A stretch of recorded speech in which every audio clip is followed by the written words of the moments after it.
तो कैसे हो दोस्तों। मैं आदर्श स्वागत करता हूं आप सभी का आपके अपने channel TEC the engineers choice पे। तो आज मैं लेके आया हूं आप सभी के सामने केमिस्ट्री का फर्स्ट ईयर के सेकेंड लेक्चर को। तो समय को बिना बर्बाद किए हुए चलिए जल्दी से शुरू करते हैं। तो पहले हम लोग रिकॉल कर लेते हैं फर्स्ट लेक्चर को, थोड़ा बहुत रिवीजन कर लेते हैं ताकि आप लोग को सेकेंड लेक्चर पढ़ने में आसानी हो। ठीक है, तो पहले दिन मैंने आपको क्या बताया था। पहले दिन हमारा बात हुआ था एटम के बारे में। ठीक, एटम्स। अब एटम्स क्या होते हैं भाई?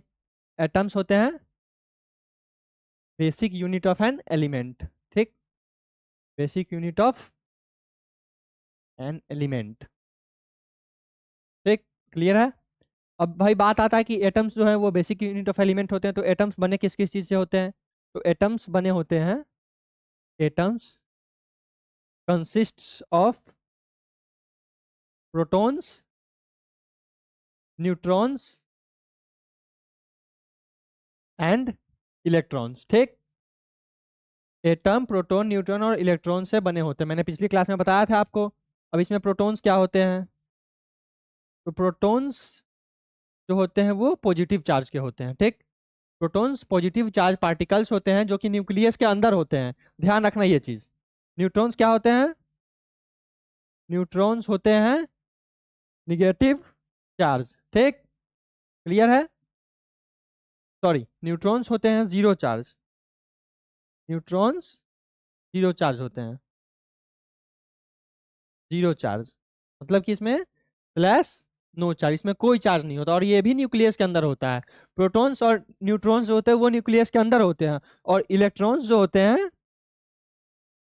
जो कि निगेटिव चार्ज कंटेन करते हैं, निगेटिव चार्ज। ठीक, ये कहाँ होते हैं? ये होते हैं न्यूक्लियस के बाहर। तो मैं आपको फिगर से भी इस चीज को समझा देता हूँ एक बार ताकि आपको क्लियर समझ में आ जाए। ठीक, देखो, जैसे कि ये एक न्यूक्लियस हुआ। ठीक, तो न्यूक्लियस जो हुआ इसमें प्रोटॉन्स होंगे, न्यूट्रॉन्स होंगे। यहाँ पे प्रोटॉन्स की जो संख्या होगी वो और न्यूट्रॉन्स की जो संख्या संख्या होगी वो। ठीक, और इसके बाद जो आते हैं हमारे इलेक्ट्रॉन्स कहाँ होते हैं? तो इलेक्ट्रॉन्स भाई होते हैं कहाँ? ऑर्बिट के, एक सेकेंड,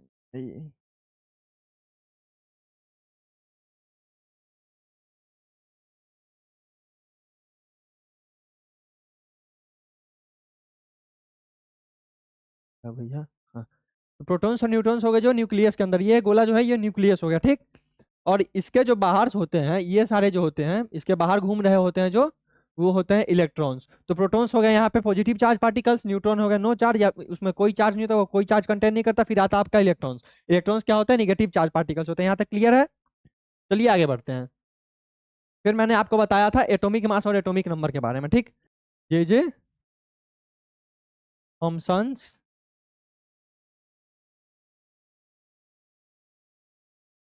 प्लम पुडिंग मॉडल। ये इस जो मैंने पिछले लेक्चर में आपको पढ़ाया था उसका ये सबसे इंपॉर्टेंट टॉपिक यही था। अब इसको एक बार रिकॉल कीजिएगा सही से फिर। ठीक है, पहला पॉइंट क्या था इसका? ये जे थॉमसन के एक साइंटिस्ट थे। ठीक, फाउंडेड दिस थ्योरी। ठीक है, क्लियर।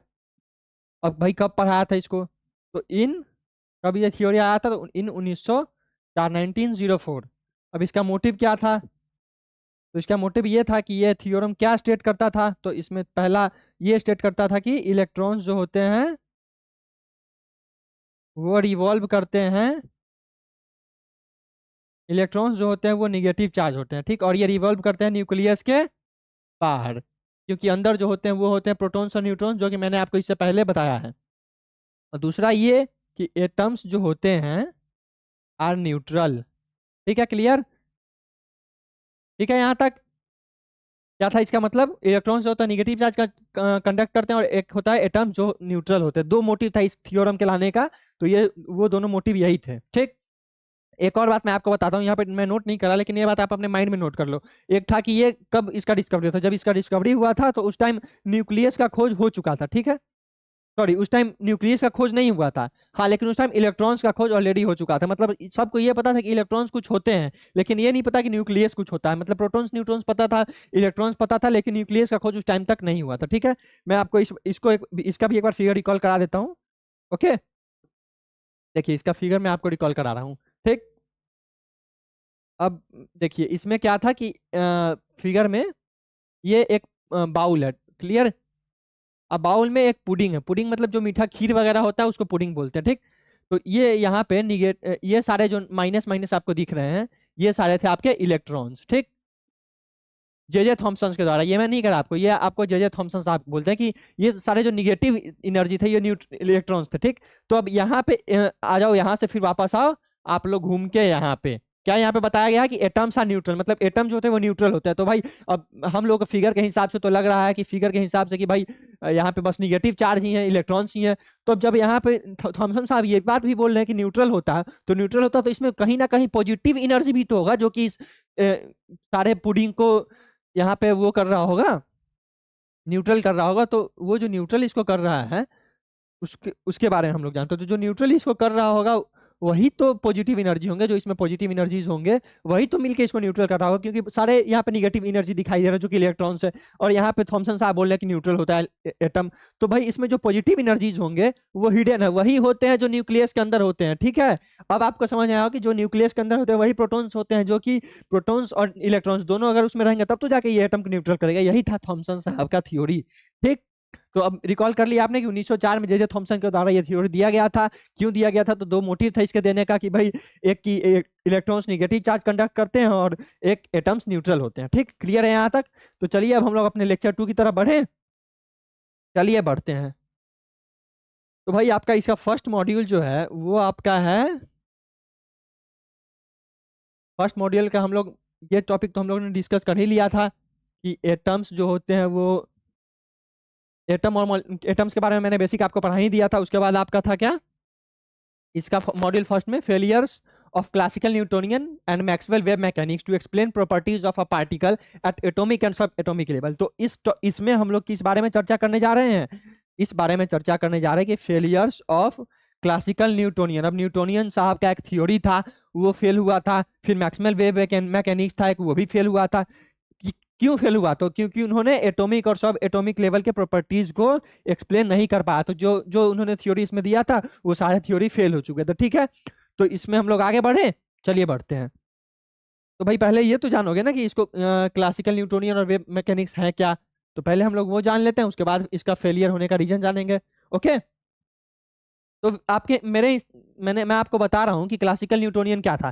क्लासिकल न्यूटोनियन जो था वो स्पीड का जो लाइट का जो स्पीड होता है उसको मेजर करता था। कैसे? अब मोशन ऑफ द ऑब्जर्वर, मतलब जो ऑब्जर्वर है उसके मोशन के हिसाब से लाइट के स्पीड को वो मेजर करता था। ठीक है, मतलब लाइट का जो स्पीड है उसको मापने का काम करता था। कैसे? जब जो मोशन ऑब्जर्वर जो है उसके मोशन के हिसाब से वो लाइट के स्पीड को मापता था। ठीक है, जबकि मैक्सवेल का जो इलेक्ट्रोमैग्नेटिक थ्योरी दिए थे मैक्सवेल साहब ने जो इलेक्ट्रोमैग्नेटिक थ्योरी दिया था उनके हिसाब से क्या था, उनके हिसाब से वो बताता था लाइट के वैल्यू का, मतलब लाइट का वैल्यू क्या हुआ कि भाई लाइट का जो स्पीड है, लाइट को जो स्पीड है वो कांस्टेंट है। ठीक, क्लियर? देखो अब यहाँ पे न्यूटोनियन साहब का वो थ्योरी था कि major of light to depend on the motion of the observer. अभी मैंने आपको बताया था कि वो मोशन ऑफ द ऑब्जर्वर पर डिपेंड करता था कि स्पीड का लाइट क्या होगा, उसका वैल्यू क्या होगा। ओके, और मैक्सवेल का जो इलेक्ट्रोमैग्नेटिक थ्योरी था उसमें ये बताया गया था कि लाइट का जो स्पीड है वो कांस्टेंट होगा। तो ये भी मैंने आपको बता दिया था। हाँ, और एक चीज में और था जो theory of special special relativity के नाम से जिसको हम जानते हैं। तो उसमें क्या बताया जाता है कि speed of light is constant in all frame of reference. अब भाई अब ऑल फ्रेम ऑफ रिफरेंस क्या होता है? मैक्सवेल ने भी ये बताया है कि speed of light is constant, ये तो मैक्सवेल साहब ने भी बताया है ना। हाँ, लेकिन अब ये जो स्पेशल रिलेटिविटी का थ्योरी था, ये वाला थ्योरी, इसमें ये बताया गया था कि speed of light is constant, but लेकिन यहाँ पे बस इन्होंने बता दिया था मैक्सवेल साहब ने कि लाइट कांस्टेंट होता है, लेकिन इसमें इन्होंने एक नया नियम ऐड कर दिया, constant in all frame of references. Note कीजिएगा इसको, अपने नोटबुक में इसको नोट कर लीजिएगा आप लोग। ठीक, इन ऑल फ्रेम ऑफ रेफरेंसेस। देखो अब यहाँ पे आते हैं हम लोग। इसमें तो ज्यादा कुछ मेरे हिसाब से आपको न्यूटोनियन साहब का मैंने आपको समझा दिया। चलो इसको पॉइंट बनाओ। न्यूटोनियन एक्सप्लेन्स न्यूटोनियन का जो थियरी है वो एक्सप्लेन क्या करता है, major of light, measure of light should depend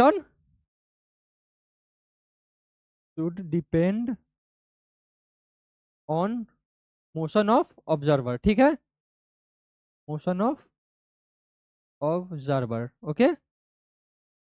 उसके बाद मैक्सवेल साहब का जो थ्योरी था उसके हिसाब से Maxwell theory states that speed of light is constant, ये भी ठीक है। अब इसमें एक जो थ्योरी था जो स्पेशल थ्योरी ऑफ रिलेटिविटी था, ठीक, स्पेशल थ्योरी ऑफ रिलेटिविटी, ठीक है। स्पेशल थ्योरी ऑफ रिलेटिविटी क्या बताया है, speed of light is constant but in all frame of references, मतलब सारे जो डिफरेंसेस होता है उनमें सेम होता है, फ्रेम्स ऑफ रिफरेंसेस, ओके। चलिए, तो मैक्सवेल का जो थ्योरी था उसमें और स्पेशल रिलेटिविटी में क्या डिफरेंस था, उन्होंने भी बताया था कि लाइट का स्पीड कांस्टेंट होता है, इसने भी बताया लाइट का स्पीड कांस्टेंट होता है, लेकिन इसमें क्या डिफरेंस था कि इन्होंने बताया कि इन ऑल फ्रेम ऑफ रिफरेंसेस, ठीक, क्लियर है यहाँ तक। अब रेफरेंसेस का मतलब आप लोगों को ना समझ में आया तो यहाँ पे ये मैंने इसलिए इसको एक्सप्लेन कर दिया कि a set of coordinates that can be used to determine position and velocities of object in that frame, ठीक, क्लियर है यहाँ तक। आगे बढ़ सकते हैं हम लोग, थोड़ा प्यार देते रहिए आप लोग, हम लोग को पढ़ाने में मजा आएगा आप लोगों के साथ, ठीक है। तो अब पढ़ते हैं कि भाई क्यों फेल हुआ था, क्या रीजन था, क्या रीजन नहीं था, ठीक है। तो भाई अब फेल होने का क्या रीजन था इसका, तो क्लासिकल न्यूटोनियन साहब का जो थ्योरी था उसके हिसाब से इन्होंने कुछ फिनोमिनन थे जिनको ये प्रूव नहीं कर पाया था। तो इसमें भाई क्या क्या फिनोमिनन थे, तो एक था आपका ब्लैक बॉडी रेडिएशन, सेकंड था आपका फोटो इलेक्ट्रिक इफेक्ट, फिर आता है dependence of the heat capacity of a substance on temperature, clear.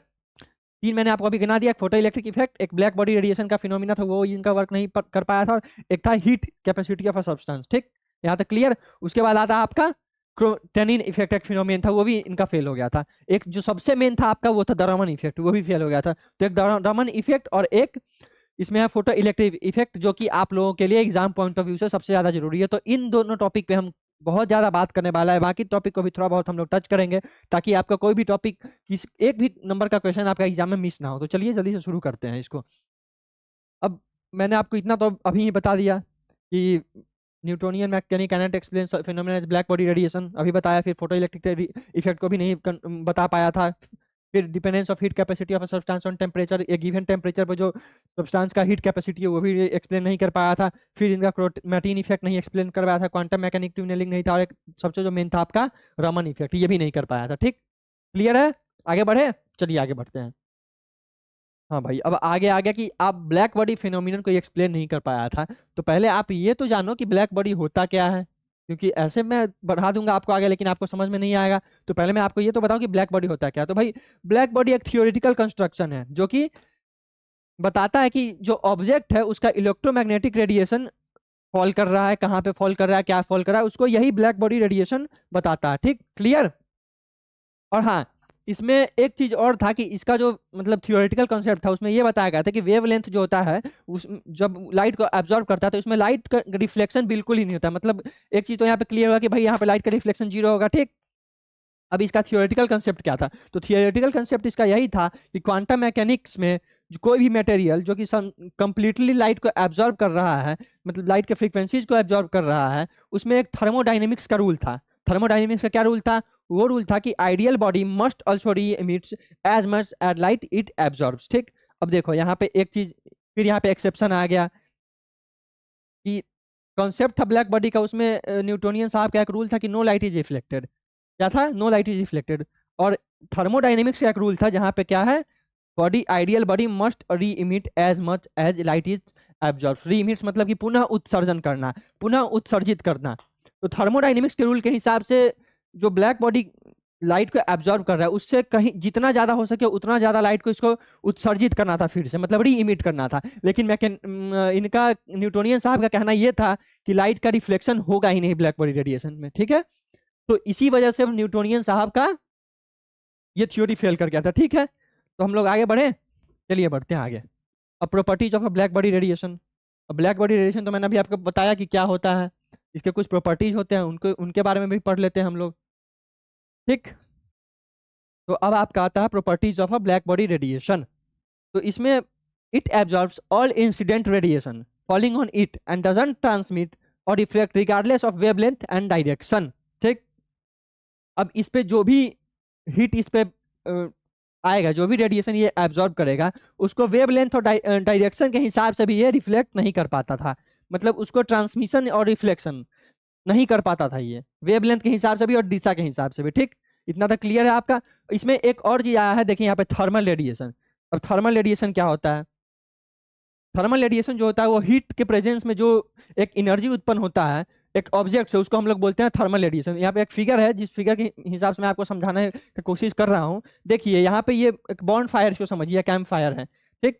यहाँ पे एक ये वुड है, वुड है, लकड़ी है, सूखी हुई लकड़ी है, जिसमें कि आग लगाया गया है, ठीक। तो आग जो है वो हीट प्रोड्यूस करेगा, हीट से जो एनर्जी आएगा उसको हम लोग थर्मल एनर्जी बोलेंगे, ठीक। तो उसी से जो रेडिएशन आता था वो वेवलेंथ पे एक स्पेसिफिक टेम्परेचर पे आता था, ठीक। तो उसी को हम लोग बोलते थे थर्मल रेडिएशन, ठीक है। यहाँ तक क्लियर है आपका? आगे बढ़ सकते हैं हम लोग, चलिए बढ़ते हैं आगे। अब यहाँ पे आया आपके एग्जाम पॉइंट ऑफ व्यू का सबसे main topic, photo electric effect. एक ये आपका सबसे जरूरी और एक है आपका करमन इफेक्ट। तो वो इस लेक्चर का सबसे लास्ट टॉपिक होने वाला है, उससे पहले हम लोग ये पढ़ते हैं, ठीक है।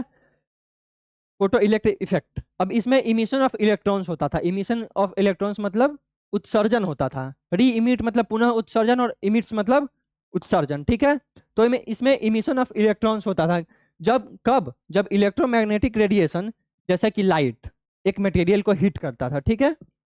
यहाँ तक समझ गए आप लोग? अब फोटो इलेक्ट्रिक इफेक्ट एक ऐसा प्रोसेस है जिसमें इलेक्ट्रॉन्स का उत्सर्जन होता है। कब होता है उत्सर्जन?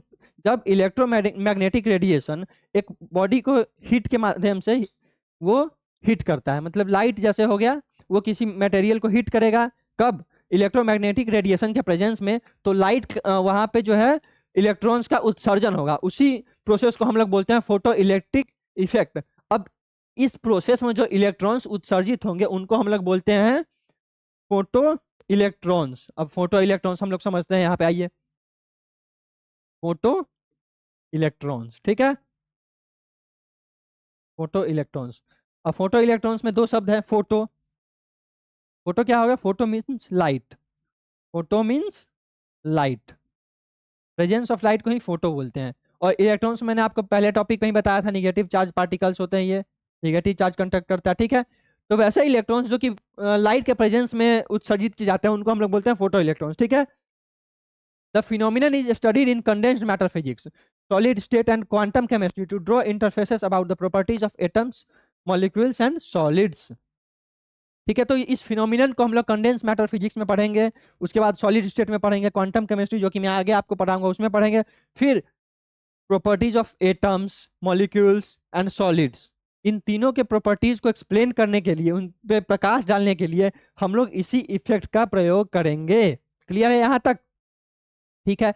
और ये इफेक्ट जो है आपको इलेक्ट्रॉनिक डिवाइसेस में भी यूज किया जाता है। स्पेशल किस लिए यूज किया जाता है ये पूछोगे आप कि भाई इलेक्ट्रॉनिक डिवाइसेस में तो हमने नहीं देखा है। तो आपने देखा नहीं है, महसूस नहीं किया, लेकिन इलेक्ट्रॉनिक गैजेट्स जो होते हैं उनमें इनका यूज होता है। लाइट का डिटेक्शन करने के लिए होता है, और इलेक्ट्रॉन्स को टाइमली उत्सर्जित करने के लिए भी होता है। देखिए जैसे कि ये एक रिमोट है, ठीक है। इसमें लाइट का डायरेक्शन जो अब यहाँ से आप अभी आपको दिखेगा नहीं, मैं प्रेस भी करूंगा तो, लेकिन यहाँ से जो है लाइट निकलता है, उसी लाइट का डायरेक्शन बताने के लिए फोटो इलेक्ट्रिक इफेक्ट का यूज होता है, ठीक है। क्लियर? चलिए आगे बढ़ते हैं हम लोग। इसमें एक फिगर है, फिगर को मैं आपको समझा देता हूँ। फिगर है आपका ये रहा, ठीक है। देखो फिगर है आपका, the emission of electrons from a metal plate cause by light quanta. ये एक मेटल प्लेट है, ठीक, मेटल प्लेट, ओके। अब यहाँ पे इलेक्ट्रॉन्स का इमिशन हो रहा है लाइट के प्रेजेंस में। तो ये जो सारे जा रहे हैं ये इलेक्ट्रॉन्स आ रहे हैं, ये जो जा रहे हैं ये फोटो इलेक्ट्रॉन्स बन के जा रहे हैं। लाइट के प्रेजेंस, यहाँ पे लाइट होगा, ठीक। और ये मेटल प्लेट पे जो आ रहे हैं, तो यहाँ से जो इनका इनका उत्सर्जन हो रहा है, देखिए इसको यहाँ से जो इसका उत्सर्जन हो रहा है, इमिशन, इमिशन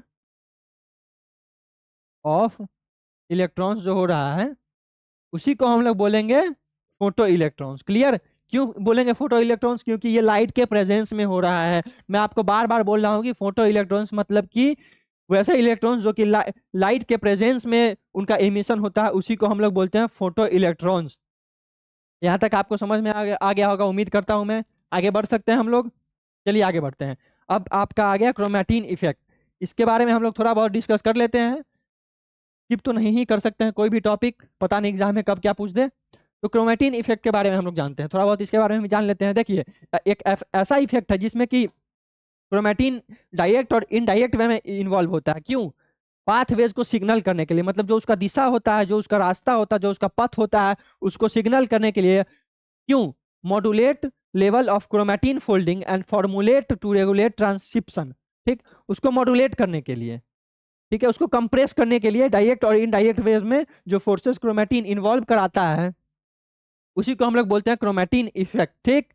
अब भाई इसमें कुछ हिस्टोन्स मॉडिफिकेशंस होते हैं जो कि मैग्नीट्यूड, डायरेक्शन, फ्रीक्वेंसी, ड्यूरेशन और मोड ऑफ स्ट्रेसेस पे डिपेंड करते हैं। तो जो हिस्टोन मॉडिफिकेशंस होते हैं, हिस्टोन्स मॉडिफिकेशन जो होते हैं वो किन किन चीज़ों पर डिपेंड करे। देखिए, एक आपका ये पॉइंट बन सकता है कि हिस्टोन मॉडिफिकेशन पर एक डिपेंड करता है, और किन किन चीज़ों पर डिपेंड। एमसीक्यू में एक क्वेश्चन आपका ये आ सकता है कि क्रोमैटिन इफेक्ट किन किन चीज़ों पर डिपेंड होता है। तो histone modification and depends on magnitude, direction, rate, frequency, एक ये हो गया, दूसरा ये हो गया, तीसरा आपका ये हो गया, चौथा आपका ये हो गया, मोड ऑफ स्ट्रेसेस।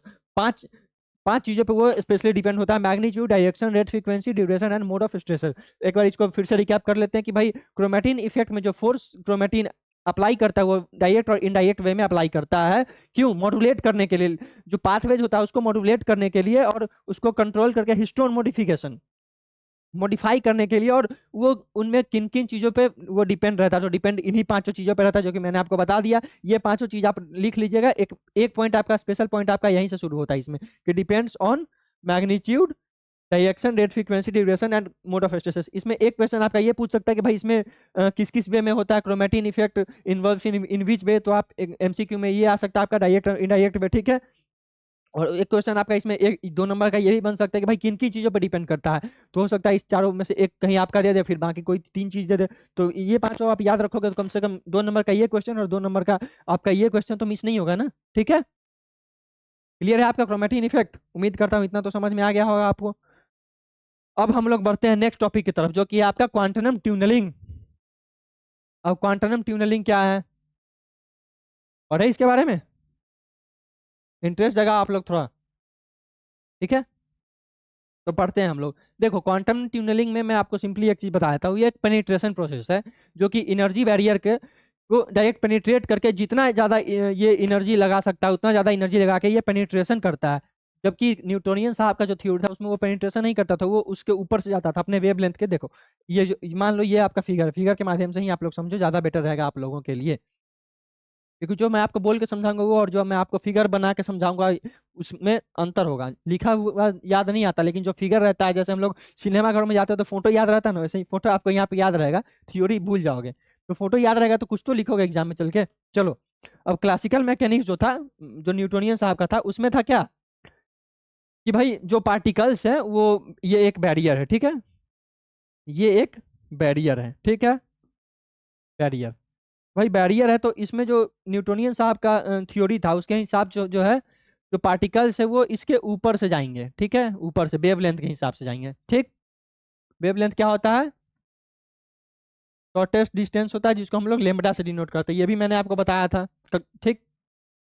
और क्वांटम मैकेनिक्स के हिसाब से क्या था कि क्वांटम मैकेनिक्स के हिसाब से ये जो पार्टिकल है, ये जो पार्टिकल है वो बैरियर को, इसके पास जितना ज्यादा ग्रेटर अमाउंट होगा उतना ज्यादा पोटेंशियल एनर्जी से इस बैरियर को ये पेनिट्रेट करेगा, मतलब इसका वो भेदन करेगा, ठीक है, इसके अंदर से होके जाएगा, ठीक है। क्लियर? देखो, क्लासिकल मैकेनिक्स में ऊपर से जा रहा था जो कि वेवलेंथ के थ्रू जाता है, और यहाँ पे क्या डायरेक्ट पेनिट्रेट करके जाएगा इसको, ठीक है, मतलब इसका डायरेक्ट भेदन करके जाएगा, ठीक है। समझ गया यहाँ तक?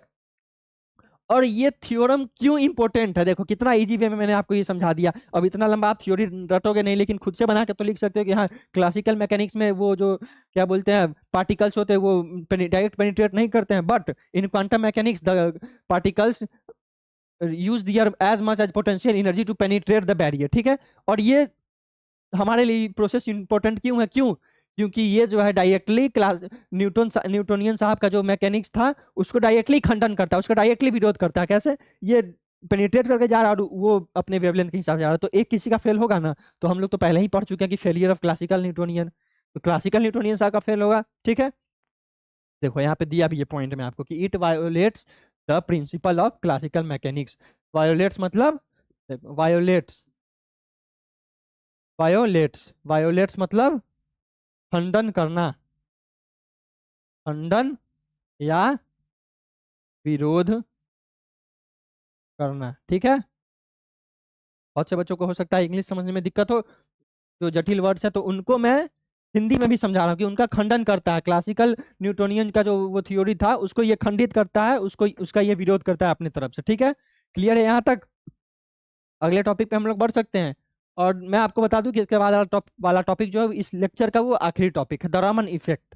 मैंने आपको बताया ही था कि एक फोटो इलेक्ट्रिक इफेक्ट और एक रमन इफेक्ट, ये दोनों आपके लिए सबसे ज्यादा जरूरी हैं एग्जाम पॉइंट ऑफ व्यू से। तो फोटो इलेक्ट्रिक इफेक्ट मैंने अपने तरफ से आपको सबसे अच्छे तरीके से पढ़ाया है, सबसे अच्छे तरीके से। तो इसके बाद वाला जो है द रमन इफेक्ट, उसको भी हम लोग सबसे अच्छे तरीके से क्यों ना पढ़ ले। चलिए पढ़ते हैं, ठीक है। देखो यहाँ पे भी वेवलेंथ का बात आ ही रहा है, वेवलेंथ, फिगर से ही समझ में आ गया होगा वेवलेंथ, ठीक है। देखो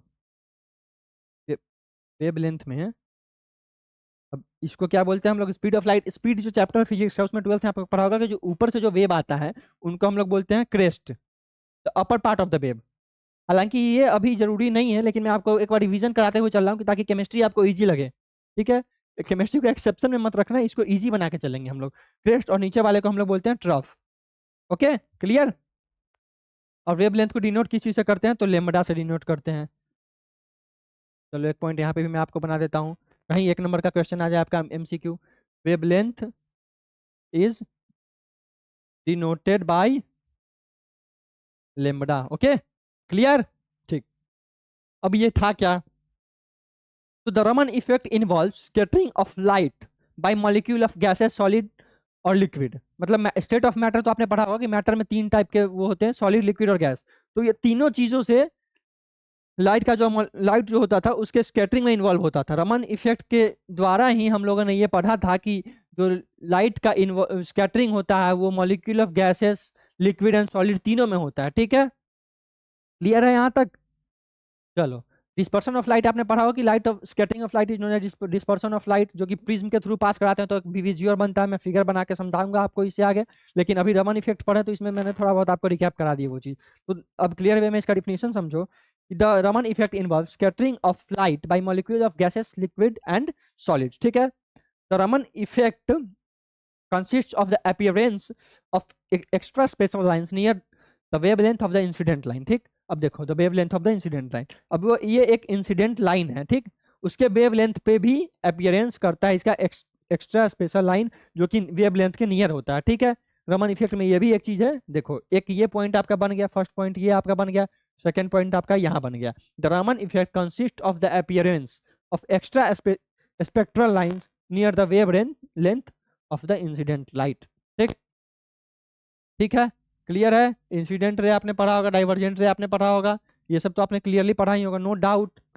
तो इसमें नेक्स्ट लाइन क्या था, the Raman lines in the scattered light are weaker than the light at the original pathway, original wavelength. अब ये एक पॉइंट है जो कि आपसे पूछ सकता है कि भाई स्कैटरिंग ऑफ लाइट को ही तो डिस्पर्शन ऑफ लाइट भी बोलते, तो रमन इफेक्ट में क्या अलग था, तो रमन इफेक्ट में ये अलग था कि ये जो लाइट का स्कैटरिंग करता है वो उनका जो स्कैटरिंग होता है तो वो वीकर होते हैं, किसी से वीकर होते हैं, तो जो उनका ओरिजिनल वेवलेंथ होता है, देखो अब ये एक ओरिजिनल वेवलेंथ से जो लाइट पास कर रहा है वो, और रमन इफेक्ट के द्वारा जो लाइट पास करेगा वो दोनों में अंतर होगा। कैसे, क्योंकि रमन इफेक्ट का जो होता है वो वीकर होगा, किससे वीकर होगा, ओरिजिनल वेवलेंथ से वीकर होगा। मतलब ओरिजिनल, देखो जैसे कि कोई लाइट, मान लो ये एक टॉर्च है जिससे लाइट जल रहा है, ठीक है। तो ये लाइट अगर जल रहा है तो ये अपने ओरिजिनल इसका जो ऐसे जाएगा स्कैटरिंग ऑफ लाइट, तो वो जितना स्ट्रॉन्ग रहेगा, अगर रमन इफेक्ट में जो सॉलिड के थ्रू और लिक्विड और जो गैसेस होता है उनके मॉलिक्यूल्स के थ्रू जो पास होता है, तो वो वेवलेंथ के थ्रू नहीं होता, ठीक। वो जो होता है एक्स्ट्रा स्पेक्ट्रल लाइंस के थ्रू होता है, तो उनमें जो है जो लाइट जाएगा तो वो थोड़ा वीकर जरूर होगा कि क्या किस वे में, ओरिजिनल पाथ वे सिंपली आप टॉर्च मारो तो और रमन इफेक्ट के थ्रू जो टॉर्च मारो तो उसमें जरूर थोड़ा ना थोड़ा अंतर होगा, ठीक है। क्लियर है यहाँ तक? चले आगे, चलिए बढ़ते हैं। अब यहाँ पे आ गया आपका फिगर, तो फिगर में भी समझ लेते हैं। फिगर से मैंने अभी ही आपको बोला था कि मूवी देखने जाते हो तो हर एक सीन कैसे याद रहता है, क्योंकि वहाँ पे फोटो रहता है, तो फोटो यहाँ पे भी मैंने आपके लिए डाल दिया है। देखो, अब अभी मैंने आपको क्या समझाया कि ये एक टॉर्च है, इससे लाइट जाला है, तो ये एक टॉर्च है, ठीक है, मान लो ये एक टॉर्च है, इससे लाइट एक प्रिज्म पे, चलो हम लोग एक फिगर यहाँ पे प्रिज्म का बनाते हैं, ठीक है। फिगर बनाते हैं एक प्रिज्म का हम लोग यहाँ पे, मान लो ये एक, चलो ये एक प्रिज्म है, ठीक है, यहाँ पे भी एक प्रिज्म है, ठीक। अब यहाँ से जो लाइट गया तो इस प्रिज्म पे टकराया, ठीक। तो ये जो है यहाँ से जो जितना लाइट इससे गया उतना लाइट इसमें से नहीं निकलेगा, इसमें से जो लाइट निकलेगा वो इससे वीकर होगा, मतलब जितना टॉर्च लाइट दे रहा है उतना लाइट आपको रिसीव नहीं होगा जब ये इससे आगे बढ़ेगा प्रिज्म के थ्रू, तो ठीक है। क्यों ऐसा होगा? क्योंकि जो ओरिजिनल पाथ में अगर आप सिंपली एक टॉर्च जला रहे हो, ठीक, टॉर्च का मैं फिगर बना देता हूँ एक, सिंपली जो इसमें से लाइट निकल रहा है, ठीक है, सिंपली जो इसमें से लाइट निकल रहा है वो, और जब ये इस क्यों ऐसा होगा, क्योंकि इसका जो पाथवे होगा वो ओरिजिनल होगा और इसका जो पाथवे होगा वो ओरिजिनल नहीं होगा, ये एक प्रिज्म के थ्रू से होके जा रहा है जो कि लाइट को बाद में वीकर कर देगा। क्यों वीकर कर देगा? क्योंकि इसका ये ओरिजिनल पाथवे नहीं है, और इसका स्ट्रॉन्ग क्यों रहेगा? क्योंकि ये ओरिजिनल पाथवे है। तो अब हम लोग यहाँ पे समझते हैं इस चीज को, ठीक है। देखो, जैसे ये एक लाइट गया यहाँ पे, ठीक, लाइट गया और यहाँ से ये तरह तरह के कलर्स में जाएगा, फिगर में दिखाया गया कि तरह तरह के कलर्स में जा रहा है, कलर्स में तो यहाँ पे भी जा रहा है, ठीक। यही रमन इफेक्ट का ये फिगर है, ये फिगर इसी रमन इफेक्ट का है। यहाँ पे 3D में था, मैंने आपको नॉर्मली इसको समझाने के लिए एक फिगर बनाया है। तो ये तो लाइट तो जाएगा ही, बट ये लाइट जो है ओरिजिनल, अब यहाँ पे एक टॉर्च मान लो है, टॉर्च का फिगर है, ठीक, इसमें से जो लाइट निकल रहे हैं ये हो गया एक टॉर्च, ठीक है, और ये रमन इफेक्ट का फिगर हो गया, ठीक है। तो टॉर्च से जो लाइट जाएगा वो, ठीक है, वो ज्यादा स्ट्रांग होगा किससे? जो प्रिज्म से होगी, जो रमन प्रोसेस को द्वारा जो लाइट जाएगा उससे ज्यादा स्ट्रांगर होगा। कि कैसे? क्योंकि मैंने अभी आपको बताया पिछले पॉइंट में, मैंने उसको आपको ये घेर भी दिया था कि the Raman lines are scattered light are weaker than the light at the original path, original wavelength या पाथवे। तो द रमन लाइंस, अब ये जो रमन लाइंस है ये वीकर होंगे ही, नो डाउट कि वीकर नहीं होंगे, 110% ये वीकर होंगे ओरिजिनल जो इसका वेवलेंथ होगा उसके थ्रू, ठीक है। क्लियर है यहाँ तक? तो आज हमने पढ़ा क्या क्या, आज हमने मेन टॉपिक में पढ़ा आपका photo electric effect, Raman effect, टोमेटिन इफेक्ट, ठीक है, और एक ब्लैक बॉडी रेडिएशन के बारे में भी हम लोगों ने पढ़ा था, क्वांटम ट्यूनलिंग के बारे में भी पढ़ा था। क्वांटम ट्यूनलिंग में भी मैं आपको एक बार रिकैप करा देता हूँ कि क्वांटम ट्यूनलिंग में हमने ये पढ़ा था, ये सबसे मेन चीज इसका ये था कि क्लासिकल न्यूटोनियन के का जो थ्योरी था उसको ये खंडन करता था। क्लासिकल न्यूटोनियन में था जैसे वो टनल बैरियर, तो बैरियर को ऐसे ऐसे वेवलेंथ बना के वो जाएगा, ठीक है, ऐसे ऐसे करके, और जैसे ये एक बैरियर है इसके ऊपर से ऐसे ऐसे ऐसे ऐसे करके जाएगा, ठीक, पार्टिकल जो होगा, और वो पोटेंशियल एनर्जी ज़्यादा उसमें खर्च होगा नहीं। लेकिन क्वांटम ट्यूनलिंग जो था उसमें क्या था कि भाई जो पार्टिकल वो अपने पूरी तरह से पोटेंशियल एनर्जी लगा के इसके इसके इसको पेनिट्रेट करके जाएगा, मतलब इसका जो है इसको खंडित करते हुए जाएगा, इसके अंदर से जाएगा, ठीक है। क्लियर है यहाँ तक? तो इसी के साथ हमारा ये लेक्चर भी हो जाएगा समाप्त, सेकंड लेक्चर। प्यार देते रहिए हमें, वीडियो अच्छी लगे तो वीडियो को लाइक करें, कमेंट करें, अपने दोस्तों में शेयर करें, और चैनल को सब्सक्राइब अभी तक अगर आपने नहीं किया है तो कर दें। धन्यवाद।